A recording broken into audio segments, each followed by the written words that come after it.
હમણાં આપણી ઉપર ચડી જશે, પણ અત્યાર સુધી કોઈ એવો બનાવ નથી બન્યો કે અહીંયા આગળ કોઈ પણ જાતનું વાહન હોય, કોઈ પણ જાતની લક્ઝરી હોય, કોઈ પણ જાતનું કોઈ વાહન હોય, ઈ આ મજાર છે, આ દરગાહ છે એની હારે ટકરાણું હોય।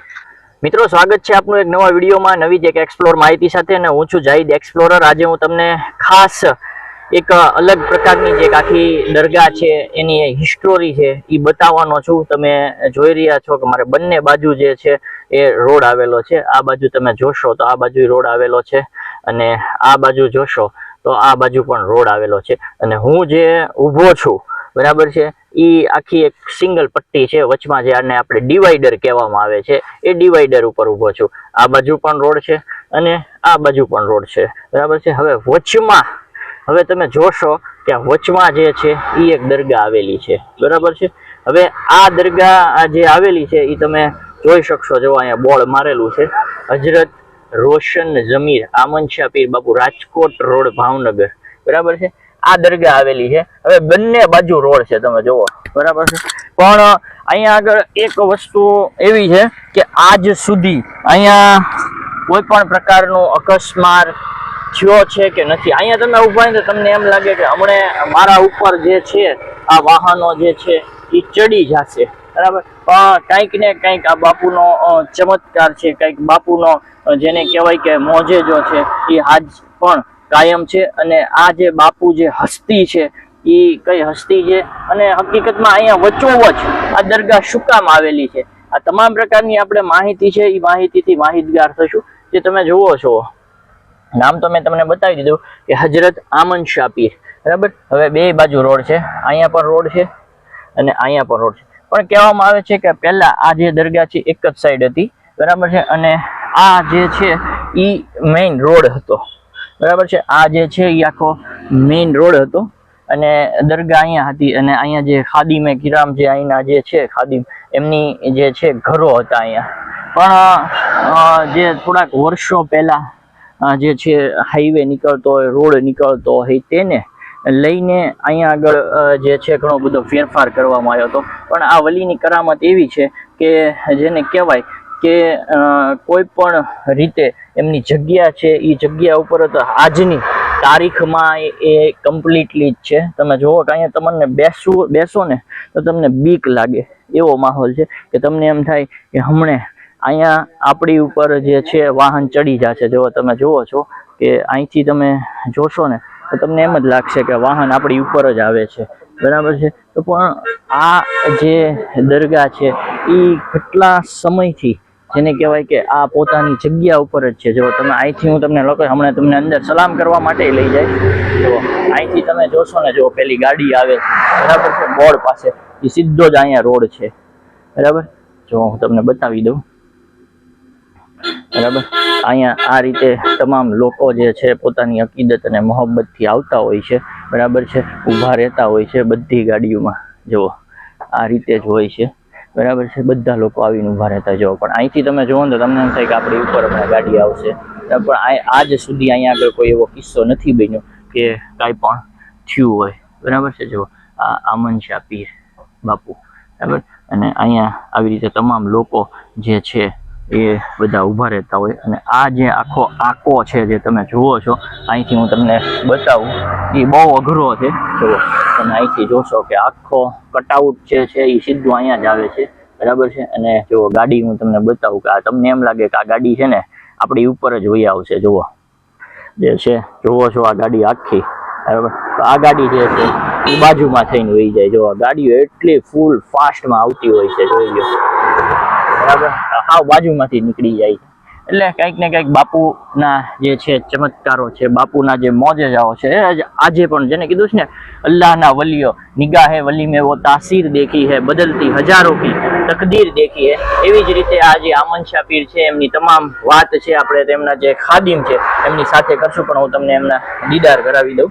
જે અંદર જે આ બાપુનું જે સર મુબારક છે આમન શાહ પીરનું બરાબર છે એ અંદર આવેલું છે, અને અહીંયા પડખે એક આખો ઝાડવું છે, લીમડાનું છે ને, આ લીમડાનું ઝાડવું છે ને, આ વર્ષો જૂનું છે, ઈ પણ ઘણા બધા વર્ષો જૂનું છે। અને અહીંયા આ રીતે દીવા બત્તી છે, ફૂલ છે, આવું બધું થતું હોય છે. અને લોકો અહીંથી જે અકીદતમંદો જે ગુજરતા હોય છે દરરોજ, જે શ્રદ્ધા હોય છે બાપુની ઉપર અનેક પ્રકારની જે હોય છે, સમજે, શ્રદ્ધા હોય છે, એ બધું થતું હોય છે, બરાબર છે ને. લોકો જે શ્રદ્ધાળુઓ છે, હિન્દુ મુસ્લિમ સમાજના તમામ લોકો જે આવી જતા હોય ને આ બાપુની જે મજાર છે એના હું તમને દીદાર કરાવું છું. અસ્સલામુ અલૈકુમ સરકાર, બરાબર. આ એમનું સર છે. અહીંયા ઉર્સ ક્યારે આવે છે, આ બાપુ અહીંયા આગળ એમનું સર શું કામ છે એ તમામ પ્રકારની માહિતી આગળ વિડીયોમાં આપણે અહીંના જે ખાદિમ સાહેબ છે તેમની સાથે આપણે કરેલી છે. તમે અહીંથી નીકળતા હોય તો તમારા 2 મિનિટ જરૂર કાઢજો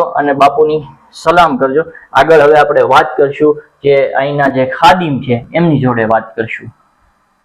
મિત્રો, આગળ જેવી રીતે તમે જોયું કે મેં તમને જે લીંબડીથી થોડાક આગળ, લીમડા હનુભાના લીમડાથી થોડાક આગળ આપણે 1 કિલોમીટર આપણે આગળ ચાલીએ પછી હાઈવે ઉપર જે છે એક દરગાહ આવેલી છે આમન શાહ પીરની, બરાબર છે.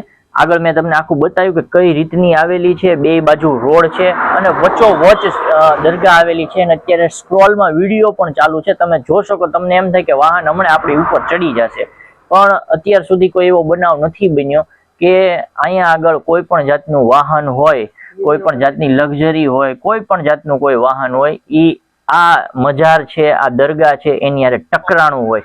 પણ આજે ખાસ આપણે જે ત્યાંના ખાદિમ છે એમની સાથે વાત કરશું કે આ કેટલા વર્ષ જૂનું છે, આ દરગાહ છે એ કોની છે, કઈ રીતનો ઇતિહાસ જોડાયેલો છે, તમામ પ્રકારની આપણે આજે વાત કરીશું અને તમને પણ જાણવા મળશે એક નવી માહિતી.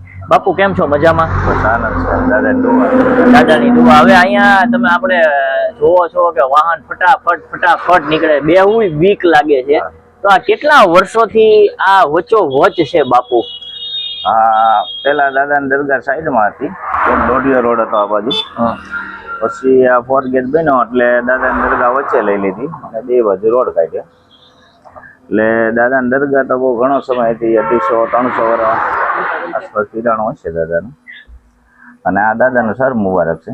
દાદાનું સર મુબારક છે. અને શું નામ છે બાપુનું? આમન શાહ પીર. આમન શાહ પીર છે. અને તમે વર્ષોથી કેટલામી પેઢી હશે ખિદમત બાપુની કરતા આવ્યા છો? અમારે 4થી પેઢી થઈ ગઈ. 4થી પેઢીથી તમે ખિદમત કરતા આવ્યા છો. અને જો વાત કરીએ તો બાપુની યારે કઈ ચમત્કારો વર્ષો જૂના કઈ જોડાયેલા હોય, થોડા ઘણા હજારો લોકો જોવે છે, તેનું દિલ છે એ તાજા થઈ જાય, શું કહેશો? એટલે વર્ષો પુરાનો તો બધો આપણે બધા એમ કે છે 70-75 વર્ષ થયા. સિમેન્ટ પોકરેજ રોડ જયારે અહીંયા બન્યો ત્યારે કે છે બધું વાહન ટપ થઈ ગયા હતા. અહીંયા કાંકરીનું ટ્રેક્ટર ઠલવી દીધું એટલે પછી કાંઈ મશીન બધા અગ્રી બંધ થઈ ગયા. એટલે બધાના માણસોએ કીધું કે ભાઈ અહીંયા દાદાનો જગ્યા છે, તમે આજે કાંકરી નાખી લઈ લ્યો, પછી તમે દાદા ભાઈ માફી માંગો, નાળિયેર ફોડ ચડાવો, તમારું કામ ચાલુ થઈ જાય. પછી તરત એ કાંકરી લઈ લીધી, દાદાનો ઓટો બનાવી દીધો, નાળિયેર વધાર્યો, તરત પછી મશીનગીરી ચાલુ થઈ ગઈ, પછી કામ ચાલુ આગળ થઈ ગયું.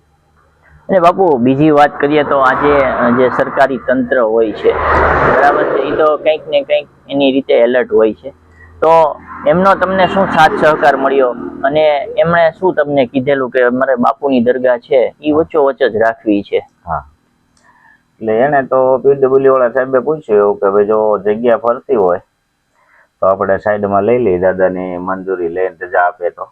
એટલે આપણે એને એવું કીધું કે ભાઈ આ પીર દાદાની જગ્યા છે એ ફરે નહીં, ત્યાં રે, બાકી આપણે રજા લઈ લીધી, દાદા રજા આપે નહીં, પછી તમને જેમ સારું લાગે તેમ કરો.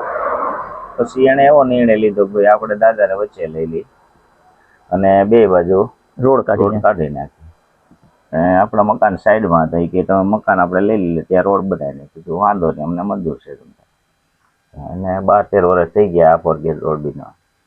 અને બાપુ એટલા સમયની અંદર 12-13 વર્ષની અંદર કોઈ એવો કિસ્સો તમારા ધ્યાને કોઈ દી આવ્યો છે ખરો કે કોઈ પણ ગાડી ટકરાણી હોય, કોઈ પણ બાઇક વાળા ભટકાણા હોય, આવો કિસ્સો કોઈ દી આવ્યો છે? નહીં, એવું તો કોઈ દી નથી બન્યું, કોઈ દી નથી બન્યું, કોઈ દી નથી બન્યું. વાહન તો અહીંયા હજારો ઉભા રહે છે, લક્ઝરી વાળા, કટારા વાળા, હિન્દુ મુસલમાન બધા ભાઈ ઉભા રહે છે.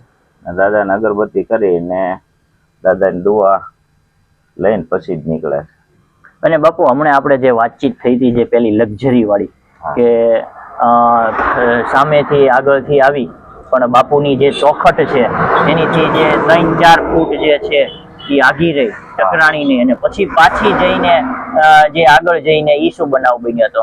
એ આગળથી લક્ઝરી પેલા તાજા રોડ બન્યો હતો, એટલે કોઈ જાડવા બળવા હતા નહીં, એટલે લક્ઝરી ઉપર ચડી ગઈ, રસ્તા બાજુથી આવતી હતી. અને પછી એમ માનો ને કે દાદાની દરગાહ પાસે 2-3 ફૂટ આગી રહી, પછી પાછી લક્ઝરી ઉતરી ગઈ, ને ઉતરી ગઈ પછી આગળથી ચડીને સામેની સાઈડમાં વહી ગઈ, પણ બાપુની જગ્યાને ટચ ન કરી નહોતી. અને અહીંયા કોઈ ઉર્સ કે કાંઈ કઈ રીતનું હોય છે? આપણે દાદાનો ઉર્સ બનાવીએ છીએ 12 મહિને. પછી આપણે જમણવાર ગામમાં રાખીએ છીએ, 1502 માણસ 2000 માણસોનો જમણવાર કરીશ, કારણ કે અહીંયા રોડનો કાંઠો આજુબાજુ કપા હોય. હા, એટલે અહીંયા તો કોઈ પબ્લિક બેસી ન શકે. દાદાનો બધા હિન્દુ મુસલમાન બધા થઈ અને દાદાનો જનરલ ગુસલ કરી અને નિયાદ કે પ્રસાદી આમ નિયાદ કરી છે, બસ એના નામ ઉપર. અને હિન્દુ મુસ્લિમ એકતાની વાત કરવામાં આવે, આજુબાજુના ગામવાળા બીજા ઇતર સમાજ છે એ બધાની શ્રદ્ધા શું છે? બધાય શ્રદ્ધા, બધાય ગુરુવાર, શુક્રવાર, સોમવાર દાદા પાસે આવે, મન્નત રાખે, ચોકલેટ લાવે, કોઈ નાળિયેર લાવે, કોઈને ગાંઠ હોય, ગુમડા હોય, એ મન્નત રાખે ને દાદા બધાને સેજ સારું થઈ જાય છે. તો મિત્રો, આ હતા આમન શાહ પીર. તમે એમની થોડીક વાત સાંભળી, એમના જે અમુક ચમત્કારો છે એ સાંભળ્યા. જે વચ્ચોવચ જે બિરાજમાન છે, વચ્ચોવચ એમની જે મજાર આવેલી છે એ શું કામ આવેલી છે એ પણ તમે સાંભળી. કેમ કે વર્ષોથી આ જગ્યા હતી. કેમ કે પેલા બાપુએ જેમ કીધું કે આ જગ્યા તમે જે જુઓ છો પેલા સાવ ગાડા કેડો હતો, અને અત્યારે હવે જયારે સમય 2026 ચાલે છે ત્યારે અત્યારે દુનિયા ખૂબ જ પ્રગતિ કરી ગઈ છે, પણ બાપુ છે એ એમની જગ્યા ઉપર છે. આ જે છે એ તેમનું સર મુબારક છે, તેમનું જે ધડ છે. બાપુ શહીદ છે. કોઈ પણ લીમડા ગામ 1 કિલોમીટર દૂર ગામ લીમડાની અંદર જે છે તેમનું ધડ મુબારક કબ્રસ્તાનની અંદર આવેલું છે. અહીંયા સર મુબારક છે. તો આ હતી વલીઓની કહાની. અમે આવા જ અલગ અલગ પ્રકારના વિડીયો બનાવતા હોઈએ છીએ. વિડીયોમાં તમને મજા આવી હોય તો લાઈક અને શેર કરી દેજો, અને અમારી ચેનલમાં જો તમે સૌ પ્રથમ વિડીયો જોઈ રહ્યા છો તો અમારી ચેનલને સબસ્ક્રાઇબ કરી દેજો.